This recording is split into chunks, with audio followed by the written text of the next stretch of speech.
राधे राधे। जय श्री कृष्ण। आंवला नवमी के पावन पर्व की आप सभी भक्तजनों को हार्दिक शुभकामनाएं। कार्तिक माह के शुक्ल पक्ष की नवमी तिथि को आंवला नवमी या अक्षय नवमी के रूप में मनाया जाता है। इस दिन भगवान विष्णु तथा आंवले के वृक्ष की पूजा की जाती है। आंवले के वृक्ष की परिक्रमा की जाती है। इस दिन अपने परिवार के साथ आंवले के वृक्ष के नीचे भोजन करने की भी परंपरा है। इस दिन दान पुण्य करने से अक्षय पुण्य की प्राप्ति होती है। इस साल 2024 में आंवला नवमी 10 नवंबर 2024 दिन रविवार को आ रही है। आंवला नवमी की जो तिथि है वो 9 नवंबर 2024 दिन शनिवार को रात्रि 10:45 से प्रारंभ होकर 10 नवंबर 2024 दिन रविवार को रात्रि 9:01 पर समाप्त होगी। इसीलिए इस समय यह दुविधा है कि आंवला नवमी का जो पूजन है वो रविवार के दिन कैसे किया जा सकता है, क्योंकि आंवले के वृक्ष को रविवार के दिन छुआ भी नहीं जाता। किंतु कई लोगों का मानना है कि यदि आंवला नवमी रविवार के दिन आ रही है तो आप आंवला नवमी का जो पूजन है वो शनिवार के दिन कर सकते हैं, नहीं तो फिर सोमवार के दिन कर सकते हैं। और कई लोगों का मानना है कि उचित तिथि पर करने से किसी भी पुण्य की प्राप्ति जल्दी होती है। इसीलिए आप आंवला नवमी का पूजन रविवार के दिन कर सकते हैं, किंतु बिना आंवले के वृक्ष को हाथ लगाए।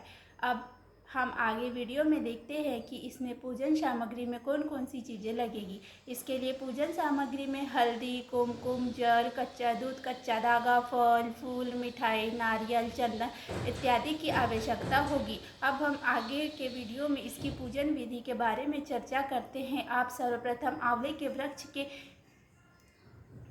के वृक्ष के सामने पूर्व दिशा में मुंह करके बैठ जाइए। उसके पश्चात आंवले के वृक्ष की जड़ में जल तथा कच्चा दूध चढ़ाएं। अब अगर आप रविवार के दिन आंवले के वृक्ष का पूजन करते हैं तो आप जो मौली या फिर कच्चा धागा जो आंवले के वृक्ष में लपेटने वाले हैं उसी में चंदन, हल्दी, कुमकुम इत्यादि का तिलक करके फिर उसी को आंवले के वृक्ष में लगा दीजिए। उसके बाद आंवले के वृक्ष की परिक्रमा कीजिए। आंवले के वृक्ष के नीचे दीप प्रज्वलित कीजिए। आंवले के वृक्ष के नीचे बैठकर आंवला नवमी की कथा का पाठ कीजिए। तत्पश्चात आरती कीजिए। फिर ब्राह्मणों को भोग लगाइए तथा उसके बाद परिवार के साथ आंवले के वृक्ष के नीचे बैठकर भोजन करें।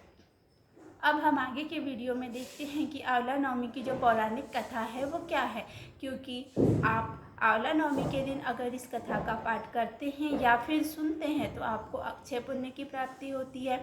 एक राजा थे। उस राजा का प्रण था कि जब तक वह 1.5 मन आंवले को रोज दान न करता वह भोजन नहीं करता था।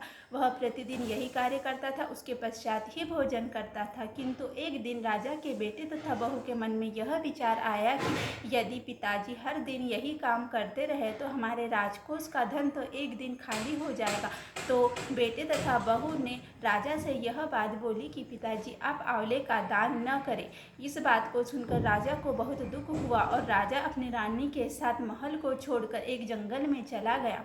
जंगल में जाने के बाद वह आंवले का दान नहीं कर पाता था, जिसके कारण वह भोजन भी नहीं कर पाता था। ऐसे ही 7 दिन बीत गए। एक दिन जब राजा तथा रानी रात्रि के समय जंगल में विश्राम कर रहे थे तो भगवान ने सोचा कि अगर मैं इनका सत नहीं रखूँगा, इनकी मदद नहीं करूँगा तो इनका भगवान पर से विश्वास उठ जाएगा और इनके साथ ही कई लोगों का भी भगवान पर से विश्वास उठ जाएगा। इसीलिए मुझे इनकी मदद करनी होगी। तब राजा ने उस जंगल में ही उस राजा के राज्य से दुगुना राज्य वहाँ पर बना दिया और कई सुंदर फल फूल बाग बगीचे लगा दिए और कई सारे आंवले के वृक्ष लगा दिए।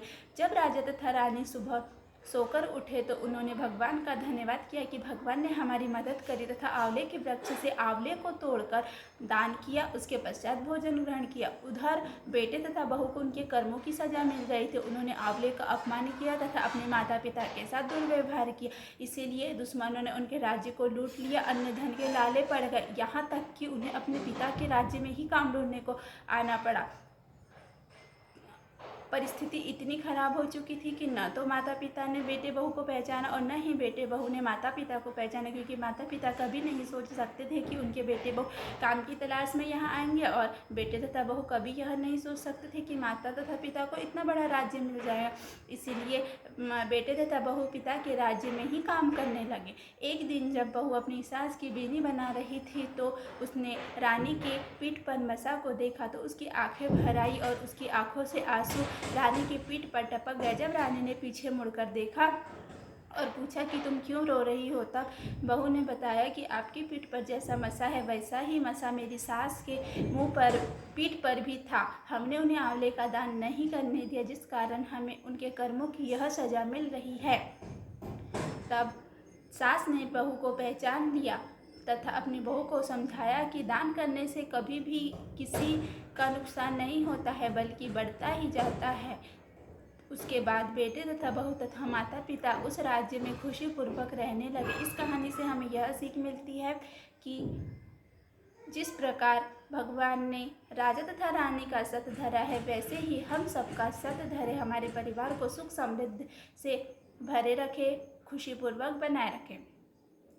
अब हम आंवला नवमी की दूसरी पौराणिक कथा का श्रवण करेंगे। एक बार आदि गुरु शंकराचार्य भिक्षा मांगने के लिए एक कुटिया के सामने गए। उस कुटिया में एक बूढ़ी औरत रहती थी। वह बहुत ही गरीब और दयनीय स्थिति में थी। शंकराचार्य के बुलाने पर वह बुढ़िया उस कुटिया से बाहर आई और कहा कि मेरे पास इस सूखे आंवले के अलावा आपको देने के लिए कुछ नहीं है। आदि गुरु शंकराचार्य को उस बुढ़िया के ऊपर दया आ गई और उन्होंने उसकी मदद करना चाही। उन्होंने अपने आँखों को बंद किया तथा 22 मंत्रों का उच्चारण किया। वह जो 22 मंत्र थे वो कनकधारा स्रोत के थे, जिससे माता लक्ष्मी प्रसन्न हुई और शंकराचार्य को दर्शन दिए। माता लक्ष्मी ने कहा कि यह इस बुढ़िया के पिछले कर्मों की सजा है। यह पिछले जन्म में बहुत ही कंजूस थी, दान पुण्य बिल्कुल भी नहीं करती थी और अगर किसी को कुछ देना है तो वह बहुत ही बुरे मन से देती थी। इस कारण उसके कर्मों की उसे सजा मिल रही है। किंतु आदि गुरु शंकराचार्य ने उस बुढ़िया का पक्ष लेते हुए कहा कि वह तो उसके पिछले जन्म के कर्मों की सजा है, किंतु इस जन्म में तो उसने अपने सच्चे श्रद्धा भाव से एक सूखा आंवला मुझे दान किया है, इसलिए आप इसके कुटिया को पूरे अन्न धन से भरपूर कर दीजिए। तब माता लक्ष्मी ने तथा अस्तु कहकर उस बुढ़िया के कुटिया में सोने के आंवलों से भर दिया। अगर आपको ये वीडियो अच्छा लगे तो प्लीज़ वीडियो को लाइक, चैनल को सब्सक्राइब करें। धन्यवाद।